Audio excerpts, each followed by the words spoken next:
the president of the New Prague Area Historical Society, and we thank you all very, very much for coming out tonight supporting our local history. You might have noticed on the slideshow that we had prior to the presentation, there was an opportunity if you're interested in becoming a patron of the Historical Society for $25 a year. If you'd like to learn more about that, there's some lovely ladies at the back table over here that would love to chat with you about that. We also have a couple items for sale, including Miss Jenny Witt's book. That's obviously the reason we're all here tonight, a great many things. And it's an excellent book. I myself read it in one day, sitting down in the morning in an hour and a half. It's a fantastic book, so if you're on the fence, you get it. It mirrors every ancestor's visit to, every ancestor's travels to America in a lot of ways. So just an excellent book. Couple things for tonight. Of course, thank you, Jenny, for coming out tonight. We're so excited to have her. She's a wonderful speaker, and you're going to have a great night tonight learning a lot about the the history of the Witt family, as well as some genealogical information. Also want to let you guys know that in February 21st at 10 a.m., the New Prague Area Historical Society at the Memorial Library is going to be doing an open house. This is an opportunity for the community to come in where we just open all of our cabinets. We open and unlock everything, and you guys can come in and look at what we have. We have a long-term goal of digitizing our entire collection, but as a volunteer organization, you can imagine it takes a little bit of time to do that. So this is an opportunity. If you're wondering what do we have and what do we do, we'd love to invite you in. So February 21st, that's a Saturday from 10 to 2. You're welcome to drop in at any time. Also, we will be having demonstrations on the microfilm reader, which is where we can put old issues of the New Prague Times dating from 1889 all the way until I think that's through 2020. Any of those films you can put on there, and I will be there demonstrating how to use that if that's something you're interested in learning how to do. We will also be having in April an annual meeting here at Giesenbroy. That will be the history of chart. So if you're interested in that, keep that in mind. We do not have a date for that yet, but keep that in mind for future reference. You can follow our social media page. We're on Facebook and Instagram. And we do also have a website, www.npareahistory.com. And without further ado, the reason we're all here tonight, I would like to welcome Miss Jenny Witt. Thank you. I've done this presentation a few times, but I have to be honest, this presentation is probably the closest to my heart because a lot of what I'm going to speak about tonight happened very close to where we're standing here. So thank you for joining me and thank you for the interest. I kind of talked a little bit with Kristen about, I think the story is fascinating enough where if you are not a Witt, you will find interest in this. But what I want you to remember too is that all of you have stories. You might not know it, but there are stories that go back many years, I'm sure, with all of your families. And I think if I would ask anyone to share a story, they maybe would have one. What I have is a collection of documents and evidence that helped me put this book together. I am not a historian. I am not an author or a writer. By education, I have a master's degree in school counseling, so I love to talk, and so I'm going to try to keep this brief. But again, I think my interest sparked when I was asked to put together just kind of a little booklet for a family reunion. And when I did so, I started finding lots of different pieces of evidence. I'm like, well, that's interesting. I didn't know that. And then pretty soon, I had them all in chronological order, and I thought, well, this is kind of a cool story. And so I spent a lot of time trying to put this together. I worked with a wonderful self-publishing company who kind of helped format and then printed the book, and here we are today. So I'm very grateful to be here, and I'm very grateful for those of you that are here this evening to kind of learn more about this story. I also want to take an opportunity just to thank the New Prague Area Historical Society. I worked with Kristen on another project, and I have to say their commitment to the preservation of history in this area is fantastic. And I think when we do presentations like this, it kind of opens that door a little bit to remind us that our connection to the past shapes who we are today. And I firmly believe that after learning a lot about the Witt family. So thank you for joining me this evening. So this evening, you're going to hear me speak primarily about 3 different individuals. If you've read the book or have the book, you know that the main person that I'm going to be speaking about tonight is Carl Witt. Carl is my 3rd great-grandfather, and he is the immigrant who came to America in 1857 with his family. William is the second picture there. William is the elder son of Carl and his first wife, and amazingly, because William fought at Fort Ridgely, he qualified for a military pension. Now, you should know that he was 14 years old when he helped defend the fort at Fort Ridgely. Now, in order for him to receive a military pension, he needed to have witness statements from individuals that knew him as an able-bodied man, someone that could speak to seeing him fight, and another witnesses that witnessed his injury. I went to the Minnesota Historical Society up in St. Paul, and they literally brought me a box. And there's been a few things that I've uncovered that I would not have been able to put this story together without it. Because I have witness statements about what happened on August 18th, 1862. So you're going to hear me talk a little bit more about William. And then the third there is my 2nd great-grandfather, Herman Charles Carl Witt. In my book, I call him HC, because out of all the documents I've uncovered about him, some people called him Carl, some people called him Charlie. He was HC. So in order to make the book a little bit easier to read and follow, I decided to list him as HC. And I have found documents that also list him as HC. So he was an 8-year-old boy on the day of the attack at the Witt cabin. Throughout my research and kind of meeting these relatives, I will tell you, finding pictures has been the most rewarding part of this research as well. It's one thing to hear a story and tell a story, but it's quite another to put a face to a name, and we do that even now. So that has been a nice treat for me. I kind of came emotionally invested and am kind of aware that my very existence is due in part to that 8-year-old boy being shot twice on that day. And I will tell you a little bit more about that story. It's pretty incredible when you think about it that way. So I wanted to talk a little bit about the Carl Witt family themselves. So Carl Witt emigrated here to the United States in 1857. He was married to his first wife, who was Louisa Fick Witt, and they had 4 children, all born in Prussian Germany, which is now Poland, the cities that they grew up in. They arrived to the United States in 1857. Now, Louisa's half-sister, they shared the same father, also made the journey with this young family. So Louisa and Carl had 4 children. William, who I talked about, Augusta Marie, who married a Hoffman, and I know I have a descendant of that line here as well tonight, HC, and then Louisa, who married Peter Klinkhammer. That is a name. They're buried at the Union Hill Cemetery as well. So Frederica made this journey with her half-sister Louisa and Carl and their 4 children. Shortly after their arrival to the United States in 1857, now remember, they arrived in June of 1857. Louisa died. Now, how do I know this? Because I found marriage records for Carl and Frederica. So Carl married Louisa's half-sister, Frederica, in 1858, and they eventually settled in Renville County. And then Carl and Frederica had 2 more children together, Mary, who was born in Sauk County, Wisconsin, and Joseph, who was born in Renville County.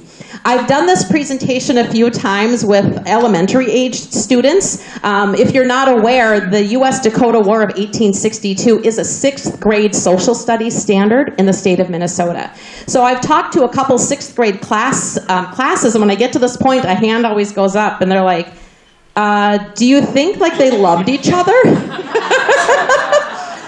I I would like to think that they grew to love one another, but I think the important piece to remember is they had not been in this country maybe not even a year, and they had 4 children. Language would have been an incredible barrier for this family. And the main purpose to come here was to create a new life, to have prosperity. And Carl was a farmer, and that was his intention. And I'm thinking at that time, the marriage was probably mostly a marriage of convenience at that point. And I'll talk a little bit more about that in a second here. So I'm briefly going to touch on this because when I get talking about this, I could look at the time, I'm like, oh my God, it's 10 o'clock, I better get home. Because this is some fascinating information, and I think the things that I've uncovered have also been helpful for me to help others who are on their genealogy journey. So I did find the ship manifest that the Witt family arrived. They departed Germany on May 30th, 1857 on a ship called the SS Argo. And I had been in contact with the Immigrant Ship Transcribers Guild. That is a free service online, and you can search for family members, and then it'll match you up to that ship's manifest, which this organization transcribed. Because as you can see from this writing, there was a lot of difficulty in trying to determine what it said and who was listed. So I want to point this out for anyone else that might be looking to do this. The box that I have around the writing there, it does say Charles Witt, and it does say Louisa Witt. So I'm like, jackpot, I can't believe how easy it was to find this. Well, then I looked at the children's names, and I see Frederick and Wilhelmina and Emily and Julian. I'm like, oh, that's kind of a weird coincidence, but that cannot be my family. And then I looked at the ages. I'm like, well, those are the exact ages of William and Augusta and H.C. and Louisa. And then I looked further where they originated from, and that's Falkenberg area of Prussia. And then down here you see the city of Naugard. So when I reached out to the Immigrant Ships Transcribers Guild, they shared with me that oftentimes when families arrived, it was more important to document the number of individuals in the party because of the language barrier, and also because some families did have almost like pet names or nicknames for their children. The last name in the printed document of this book is W-I-T-T-A, and that was close enough for me. And then I found something very interesting. Right underneath the final child's name there, I saw a name that looked like Frederick Sick, or Frederick Lick. And then I see the age, and it says 17, but it said he was a male. But then I look over here, and I see Naugard next to that name, and I knew that that's where the Fick sisters had originated. So it didn't take much of a leap for me to know that it wasn't Frederick Sick, it was Frederica Fick who came with that family. And then I'm going to talk about the name under Frederica. His name is Frederick Camerath, and I'm going to tell you why that's important as well. So Carl and Louisa were able to purchase land right away in Wisconsin. Now, Wisconsin was admitted to the Union in 1848 and was still relatively new when the Witt family arrived. Now, German immigration in Wisconsin peaked between 1845 and 1860, and the Witt family arrived in 1857. Another resource that I will share with you at the end of the presentation, you can find land documents this old through it's familysearch.org. It's a free website that you can create an account for, and you can create family trees similar to Ancestry, but there's no cost associated with that. So I found this land document dated the first day of July, 1857, and Louisa and Carl's name is on that document.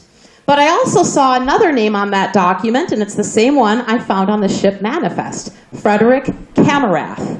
So they either jointly purchased this land or owned this land. And either they had known each other prior to coming to America, or they had met each other perhaps on that journey. Also, that same year this is in 1859, I did find Carl's Witt intention to become a U.S. citizen.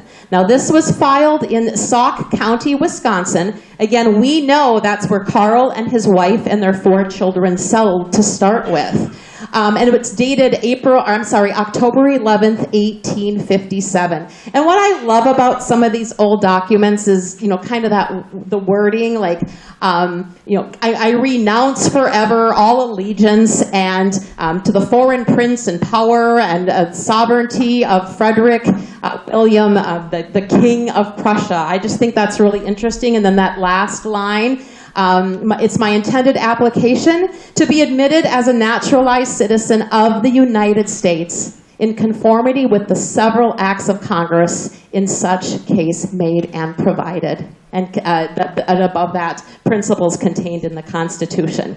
And this document is old. And when I found this and read this, again, that's one of those moments where you feel, this is the moment that my family made that decision to come to America and become U.S. citizens.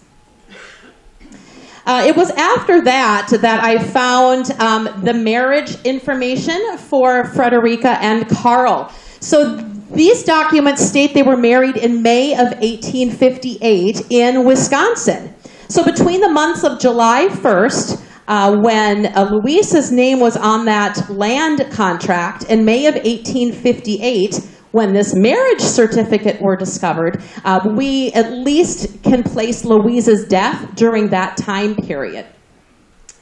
Despite contact with Sauk County Historical Society and vital records, I have not been able to locate the burial location of Louisa Witt. I know others have attempted to find that information as well, but again, if this was 1857, 1858. Now, Frederica and Carl were married in a church. That's the document on the left. So I had a hunch that Louisa might have been buried in a church cemetery. And the church that is referenced here does not exist today. It should be noted that Carl and Frederica did sell that parcel of land in 1859 to Frederick Camerath. It is one of the only documents that I have discovered that has Frederica's name on it as a real person, if that makes sense, as an alive person. So then they moved to Minnesota. And this is a census record from 1860 in Milford in the county of Brown. So this is Brown County in 1860. And you can see that Carl is listed as the head of house. Then we have Frederica, William, Augusta, Louise, Carl, and then Mary. So Mary is the first biological child of Carl and Frederica. One thing that I noticed more glaringly here was on that day, Carl Witt was 40 years old and Frederica was 20.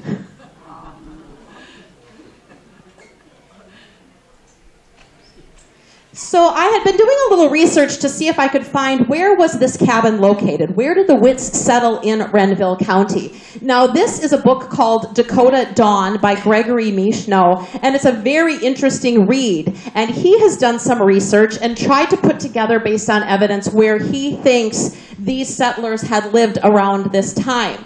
Now, I circled the C. Witt in yellow, but then you're going to see the names of Perot, Clausen, and Picard. And you're going to hear those names shortly in relation to William Witt's pension application. However, there are errors and there are lots of conflicting information. Because if you look at the second map that I found, it does have Witt, it's a little hard to read here, by Perot and Picard, but it's on a different fork of the Birch Coulee Creek, as you can see here. So it has been very difficult to try to pinpoint the exact location of the Witt cabin.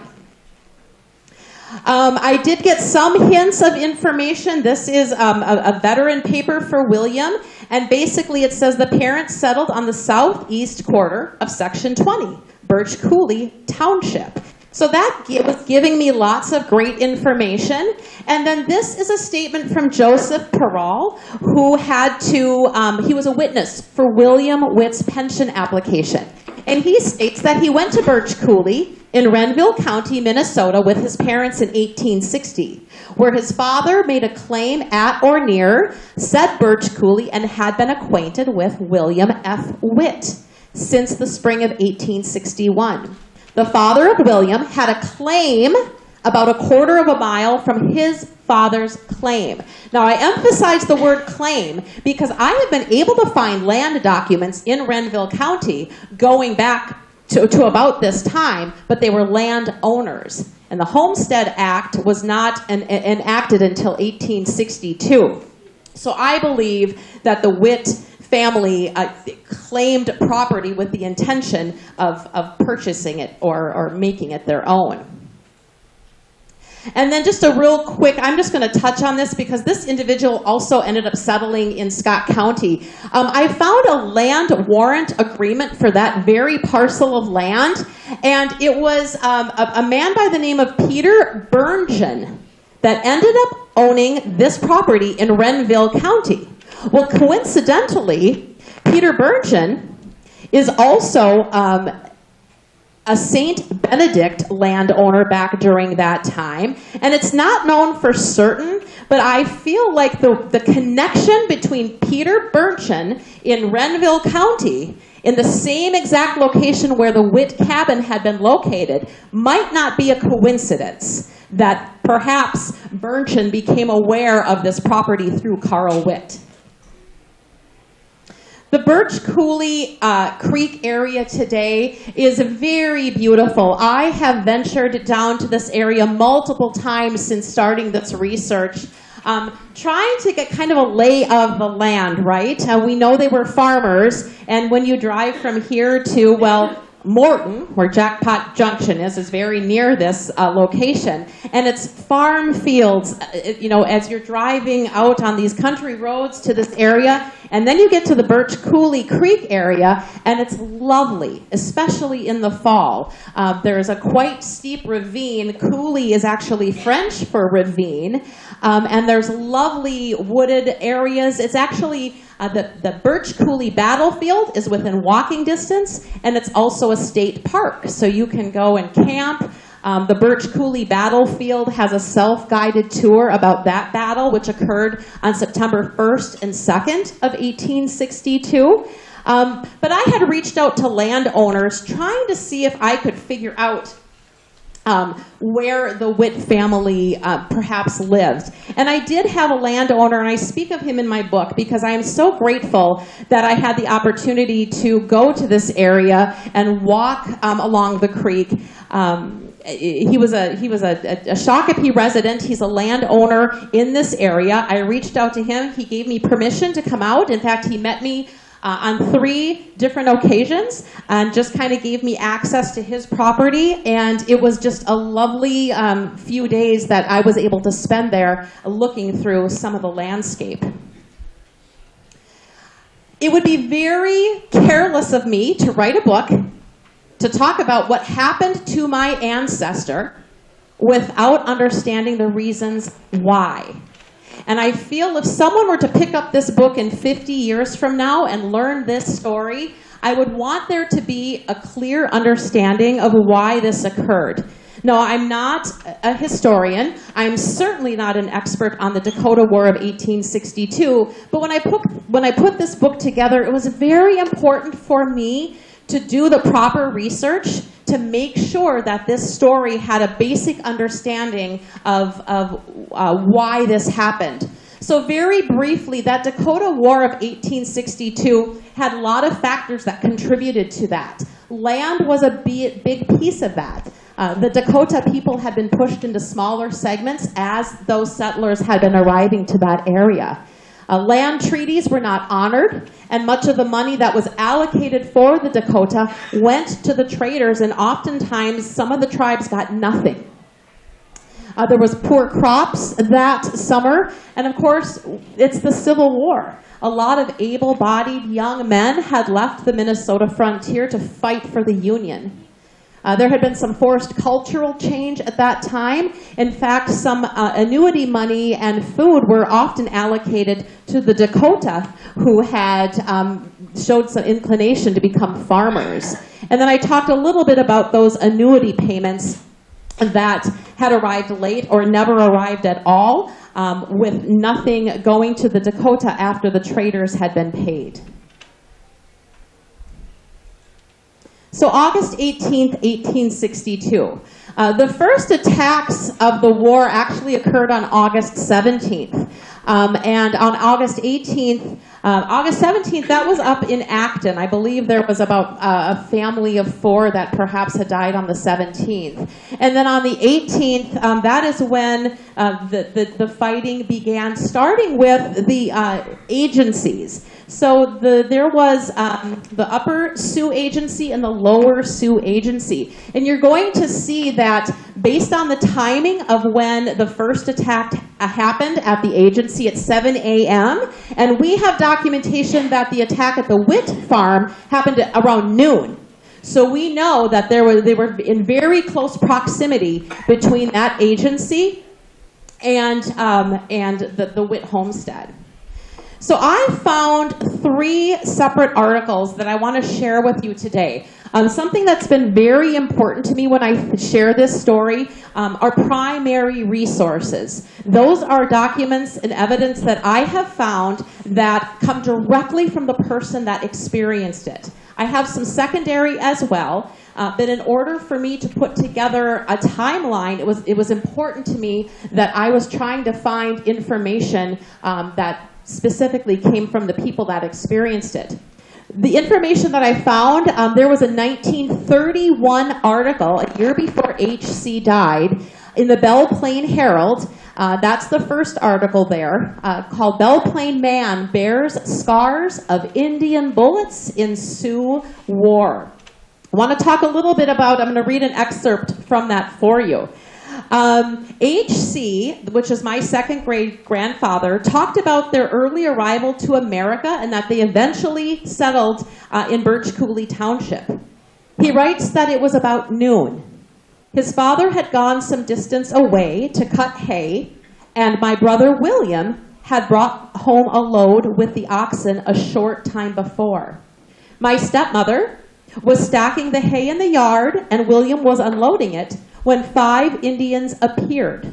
They had on war paint and carried guns, but were on foot. We had a big dog that always made for Indians, and when my stepmother saw them coming, she got down, caught the dog, and tied him up, as she always did. But they walked up to the stack, and without saying a word, shot my stepmother in the breast. She died almost instantly.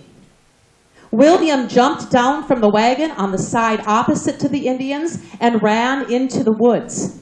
We children were playing near the cabin. My oldest sister, Augusta, was working in New Ulm. There was an opening for a cellar beside the cabin, and I was standing beside it when one of the Indians leveled his gun at me.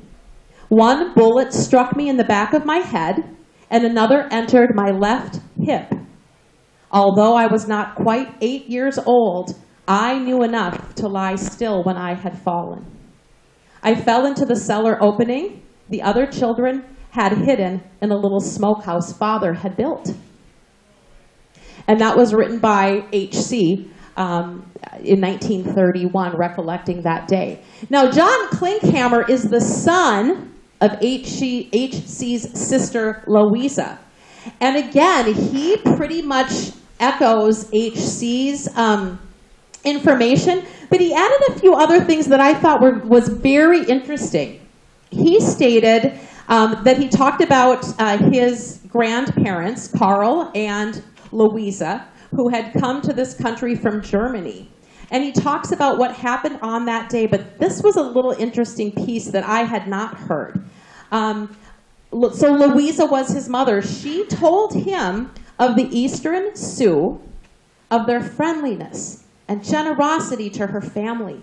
They came often to their cabin when she was a small girl, and Louisa knew Sitting Bull, Chief Little Crow, and many others. She was not afraid of them, for they were always kind. But by the Treaty of 1851 at Traverse des Sioux, the tribe was confined to a small tract of land and cut off from hunting. So he goes on to talk a little bit about some of the origins of the war. He recalls a detail that was not shared in H.C.'s article. He stated that after the shooting of Frederica, the children who had been playing about the yard disappeared into the smokehouse, as H.C. had said. He said H.C. was 8, stood behind the cellar, and was shot twice. Louisa, who was later to become John Klinkhammer's mother, was in the house. The Indians opened the door and looked in, but Louisa stood behind the door as it swung open, and they did not find her. When they were out of sight, the children all rushed into the woods, and even little H.C., who had been shot looking for their older brother, William, who had hidden in a hollow log. He drove the oxen back to where his father was working, and after seeing what had happened, they quickly packed and set out for Fort Ridgely. Then the final document that I wanted to share is actually Carl's story himself. So after the Dakota War had ended, there were many individuals who had lost land, belongings, crops, livestock, who were able to file depredation claims. And Carl Witt filed a depredation claim, and his claim was number 197. So when I found this was, again, a little bit like winning the lottery, because I had heard nothing of Carl Witt and his experience on that day. So he basically says the same thing, that it was about 11 o'clock, and I was mowing hay about a half mile from my home. The Indians came, and my wife and boy were drawing hay and stacking near my house. He states that the Indians first shot my dog and then shot and killed my wife. My boy jumped off the stack and came to me. I went to the house, and my children told me that they had been there. Everything had been taken, and the house was empty. They had killed 4 of my nearest neighbors and took 3 women prisoners. They wounded my second son. I heard them shouting down the creek. When I came to the house, I found my wife dead. I buried her and the 4 neighbors who were killed, and took my oxen and wagon and children, and 1 man, 2 women, 8 children besides my own, and we went to Fort Ridgely. I took no property with me. The Indians took my oxen at the fort on Wednesday, August 20th, the first day of the attack on the fort. So again, this depredation claim also had to have witness statements about what Carl Witt had owned, and I'll go into a little bit more detail of that when we get to that part of the presentation. But you can imagine finding these documents was pretty critical and crucial to putting together my story, because a lot of the information was corroborated by one another. Now, of course, some of this information could have been shared amongst siblings. And I talk a little bit more, too, about how little I and even my father and some of his cousins and other relatives knew about what happened that day, right? And it makes sense. This wouldn't be something that a family would just sit down around the dinner table and talk about, this traumatic experience they had endured on that day. But this information was incredibly helpful in trying to put this story together. Just kind of showing a little bit about where this would have been located along the Minnesota River here. So you see the yellow area, that yellow arrow is where the Witt cabin supposedly would have been located. And you can kind of see that. You see the Fort Ridgely Cemetery, the state park. That is not terribly far from where the Witt cabin would have been. And then you can kind of see all along the Minnesota River, all the way up here. That little arrow at the very top right, it actually says Blakely, because we know that some of the Sioux traveled through Henderson on their way to Fort Snelling. I did search for some more information on Frederica. I wanted to know, did her name show up anywhere on any documents as a victim of the war? Marion Satterley was a researcher who basically put together a list in 1914 based on interviews that he had conducted with lots of family members. I came across this at the Minnesota Historical Society, and he did indeed mention a Witt. But again, I talk about all the errors. It says Mrs. William Witt near Birch Coulee. Well, William was the son, of course, right? Carl was the father. And then further down, when there was an actual list, there we see it again. So he documented the deaths by township, and so we see at the very bottom there Mrs. Carl Witt, and that would have been Birch Coulee Township, and then you'll see the other ones as well.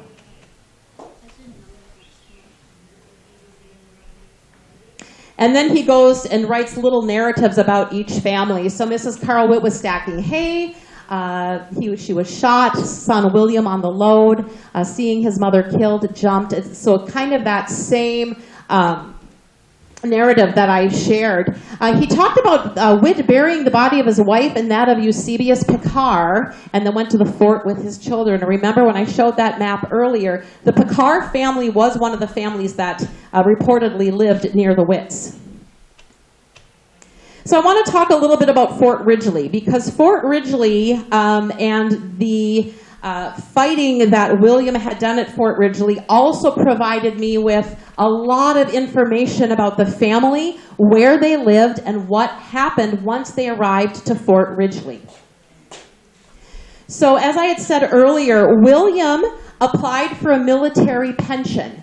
And you can see on the right-hand side here that he needed 2 witnesses to prove service and aid, 2 witnesses to prove disability while in the service, 2 witnesses to continuance of disability to the present time, an affidavit of a physician, and 2 witnesses that the claimant had no disability prior to his service.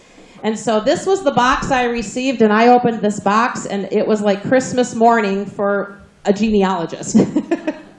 So we know that the family fled to Fort Ridgely. This is a witness statement by a Mrs. Mary Converse, okay? She was 69 years old when she submitted the following witness statement, that she was formerly the wife of Michael Hayden, now deceased. That said, Michael was killed by the Sioux Indians on the first day of August 18th at a point about 7 miles from Fort Ridgely. In her attempt to escape the fury of the Indians, having a young child in her arms, she hid in the brushes until she heard cowbells and ventured out and saw trams loaded with white people and was taken in by Mr. Carl Witt, who with some members of his family occupied one wagon. One of Mr. Witt's family was William, the applicant, and they reached Fort Ridgely the following morning. There she remained at Fort Ridgely for some time and frequently saw William, then a young man at the fort, taking an active part and rendering efficient service in the defense of the fort, and that he appeared to her to be a sound and able-bodied man. So that was the first witness statement regarding what happened. Now again, there had been no indication of how the family fled, who was with them, when they fled, when they arrived, and some of these witness statements give us that information clearly. I talked about the parole family, and this was kind of a little, when you read some of these witness statements and you kind of get to know these people, you kind of have that, like I said before, that emotional connection once you kind of read what they went through. He said that he went to Birch Coulee with his parents in 1860, where his father made a claim at or near and had been acquainted with Carl Witt. On August 18th, my father was killed, and William Witt and his father, Carl, carried my father after he had been shot into the house, where my father died a short time later. The Witts, father and son, assisted in burying my father. Towards evening of the same day, Carl and William assisted me and other family members getting our team ready, and they took us along with them to Fort Ridgely, and we all arrived at about 2 or 3 in the morning. While staying at the fort, I saw William Witt with a gun in his hands and shooting, and saw him on several occasions doing duty in the defense of the fort. And I am sure that William was a strong, healthy, able-bodied man. So again, now we have some indications of what was happening at the fort. Fort Ridgely today is just remnants of the foundations of these buildings. The commissary, I believe, had been refurbished or renovated. It's the only building that stands today. Fort Ridgely, again, it's just a lovely place to visit, especially on a beautiful fall day. There are walking trails. The cemetery is located within walking distance of the fort, and it's just a lovely place to go as a historical point in Minnesota. I didn't really know anything about Fort Ridgely until I started this genealogy journey, and all of these places are just fabulous places to visit. Another thing that I came across was a list of refugees. So when a lot of these settlers fled to Fort Ridgely, they were taken in and they were written down, name, age, other members of the family that was with them as well. I found this roster as reported by First Lieutenant Norman K. Culver. And it didn't take me long to find the Witt family there, numbers 174 through 179. So we know Carl is there. He was 45, from Germany. His wife was killed. Then we see William, 14, Louisa, 9, HC, 7. Mary is 4. And then, again, when I talk about some of these reporting errors, it said that the 1-year-old is a Witt. Well, we know his name is Joseph. So again, I'm guessing in the frantic and hectic time that all of these refugees were flooding the fort, there were probably many errors made. Another thing that I found on the roster that I thought was kind of interesting is we do see Mary Converse, who was married to the Hayden that had the child in her arms in the brush. You can see that she is number 85 and 86. She was 19 years old and she had a 1-year-old. So she survived, obviously, and was listed on the refugee roster along with the Witt family. This was just, I'll kind of move through this a little bit quickly. This was a description, again, by Marion Satterley, who tried to put together more of a narrative of what happened. So he talks about that night, that several people, remnants of once thriving families, arrived at the post in the most miserable condition. So he talks about that moment when families were fleeing to Fort Ridgely. And then at the very bottom, he writes, I beg leave also to bring to your notice Dr. Muller, the acting assistant surgeon of this post, who assisted by his excellent lady, attended the wounded. And I'm going to talk a little bit more about Dr. Muller and his wife. So this was another neighbor by the name of John Clausen. That was another family that lived near the Witt family at that time. So he talks about, he was 79 years old in 1913 when he provided this statement. He is well acquainted with William. They talk about having claims, he and his father, with the Carl Witt in the Birch Coulee Township of Renville County. He says that on August of 1862, he went from St. Paul to Mankato on a steamboat called the Albany, and from Mankato started for his father's home. On that day, the Sioux Indians killed his father, brother, and the mother of William.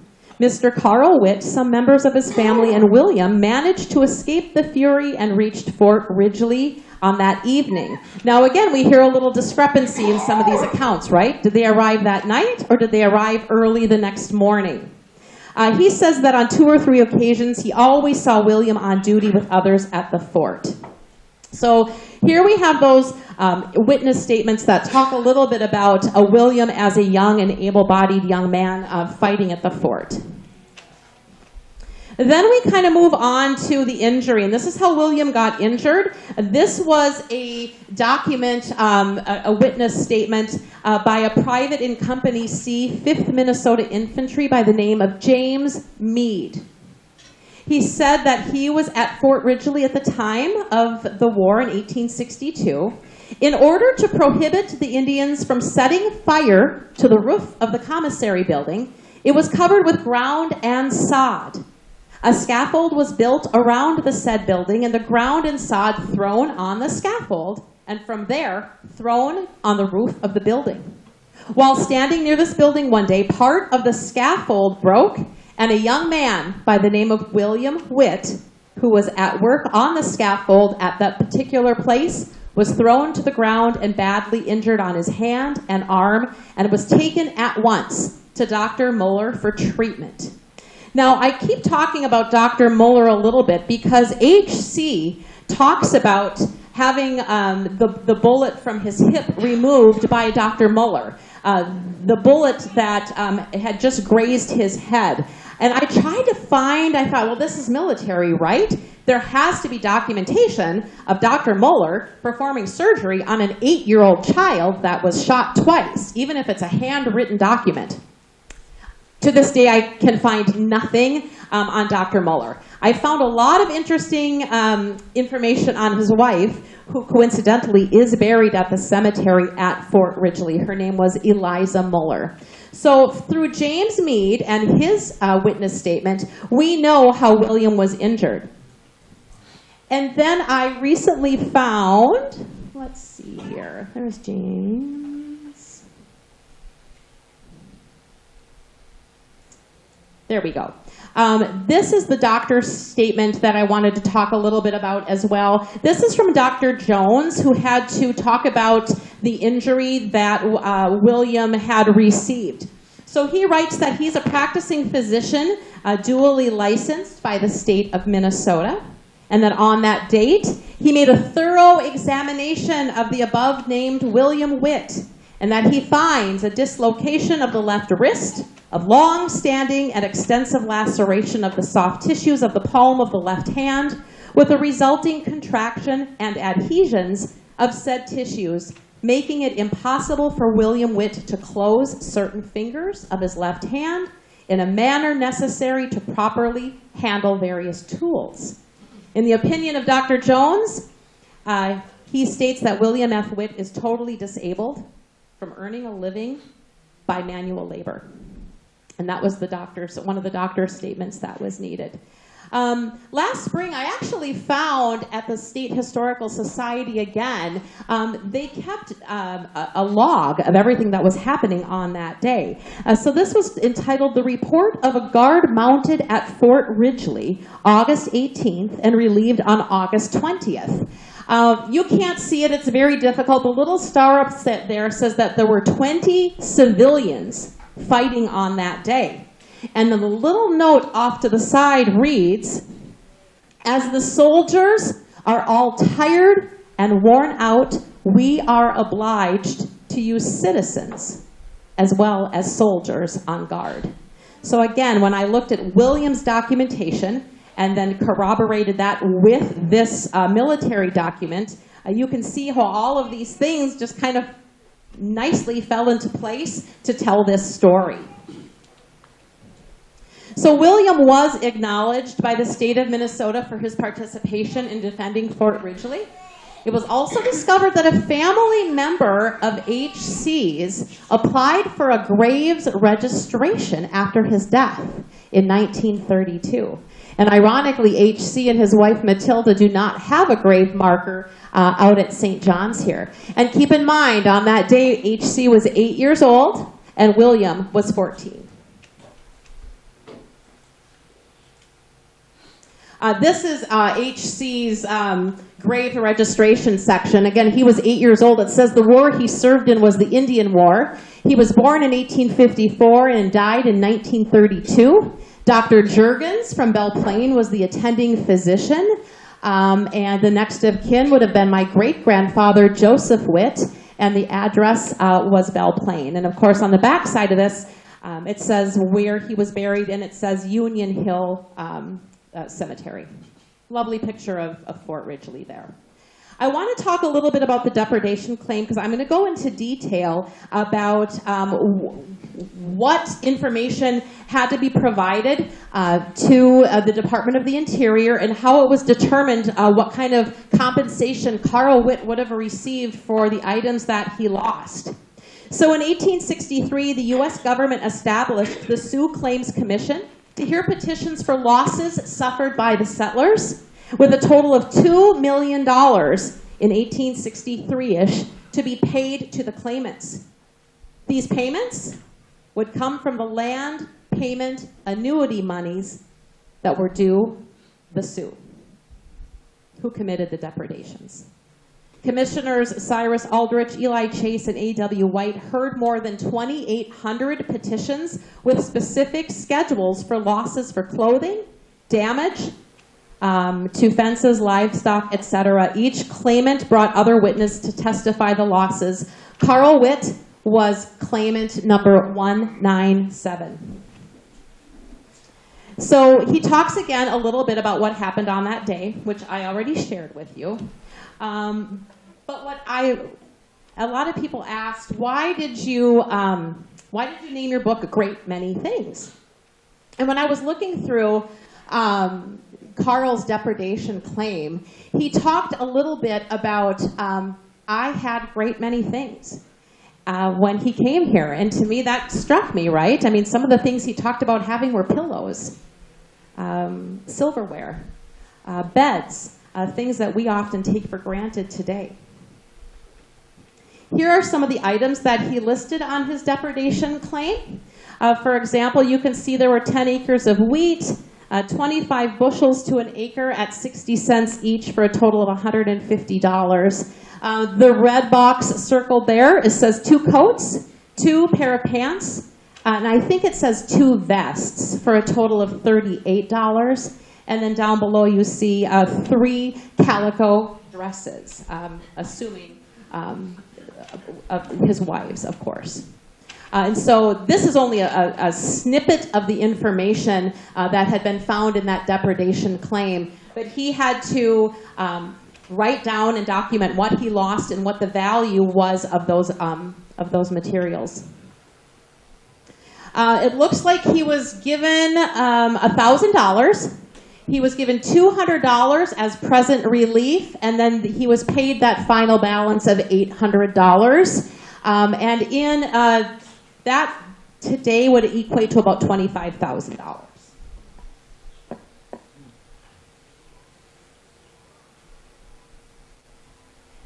We know that based on H.C.'s article that he had written in the Belle Plaine Herald, that they actually were housed in Belle Plaine for a short period of time after they fled Fort Ridgely. They stopped for a short time in St. Peter, and then they stopped in Belle Plaine. And one of the research articles that I had found was written in 1863 by Isaac Hurd. And the Minnesota Lieutenant Governor had stated that you can hardly conceive the panic existing along the valley. In Belle Plaine, I found 600 people crowded. In this place, leading citizens assure me that there are between 3,000 and 4,000 refugees. Maybe. But again, I kind of just wanted to go here. We talked about that. H.C. said that the warehouse was where the Ehrenberg drug store had been located. And then I had to do a little digging to find out exactly where that would have been. And it would be at the Meridian and Church Streets in Belle Plaine. And then we get to Union Hill. Now, how Carl and his children arrived to Union Hill is still kind of a mystery. Now, I can assume if they were warehoused in Belle Plaine for a short period of time, Union Hill was a very German establishment at that moment, and we know that Carl and his family would probably want to be where they could speak the language, understand the language, and have an opportunity to farm. And so in 1875, we find a census, and we discover that Carl married a third time to Helena Geeson. And I'm going to tell a little bit about Helena Geeson. In fact, I found this information out by reading a 1967 New Prague Times article about Union Hill Settlement. And I am thrilled and happy and pleased that the author of that article is sitting here tonight. Mr. Vic Ruland is here this evening. And I really, really enjoyed every time I found a snippet of information about the Witts, Vic's name seemed to be attached to that research. I had the honor to meet Vic several weeks ago, and we had a lovely conversation and a lovely Sunday lunch at his daughter and son-in-law's home. Victor is Victor Wynn is a walking textbook of Union Hill history and genealogy. So it was I was thrilled to have a discussion. But Vic had written in that article that after a brief stay in Belle Plaine, the family moved to Union Hill in 1863, where they settled on the Franz Giesen farm. Carl later married Mrs. Helen Giesen, a widow with 2 very young children. Her husband, John, had died shortly after finding his brother Franz dead under a fallen tree. Carl and Helena had 4 more children together. So you can see in 1875, this was a very busy household with Carl and Helena. We do see William and H.C. and Mary and Joseph. Now you can see that Louisa and Augusta were not on this census because they had already married and had been establishing their own homes. Then we see Frank and Elizabeth were the stepchildren, and then John, Maggie, Henry, and little Helena, who was just a baby in 1875, rounded out that very large family. So I wanted to do some digging and find out specifically where the line of ownership for the Witt land. So from 1870 to 1894, you can see that Carl Witt owned that section 26, that southwest quarter of that section. This piece of land would stay in the Witt family for nearly 90 years. After 1894, Carl died in 1885, and then H.C. acquired that same piece of land from 1894 to roughly 1922. H.C. and Matilda actually lived in St. Paul for a short period of time. Then my great-grandfather, Joseph Witt, purchased that land in 1922, and he stayed on that property till 1951. Now, of course, my great-grandfather, Joe, in 1950 had a heart attack at a baseball game in Belle Plaine and lingered for a couple weeks before he passed away. His wife, Mary, who was a Giesen, moved to New Prague, and she died in 1956. After Joe died and the land was sold, it was sold to Wallace Miller, who owned that property from 1951 to 1961. And then from there, we knew that the Minnesota Valley Breeders Association owned that property. And then currently, Bill McHugh owns that property. And I want to talk a little bit about something really interesting that happened. So I went online and I purchased an 1957 aerial view of the Witt farm. So we knew that shortly after this, that farm was gone. When I started doing this research, my dad had a Facebook message from some guy in Shakopee, and it just said, "Hey, I'm just trying to reach out to a bunch of Witts in the area because I found some artifacts on the old Witt farm, and I'm trying to find someone who might know who lived there." My dad, who knew that I was doing this work, responded to this young man. He was an 18-year-old senior at Shakopee High School who was going to be going to college and study cartography. And what he had been doing is he went and looked at aerial photos of farms in Scott County that existed years ago, and then when he compared that to now, that they were gone. So he thought the Witt location would be a really cool place to do a little exploring. So he reached out to the current owner, who is Bill McHugh from Belle Plaine, and got permission to do a little metal detecting on the Witt property. So he had discovered all of these articles, or all of these artifacts on the Witt property and wanted to find someone who might appreciate having them. And when I found out, I'm like, okay, that's going to be me.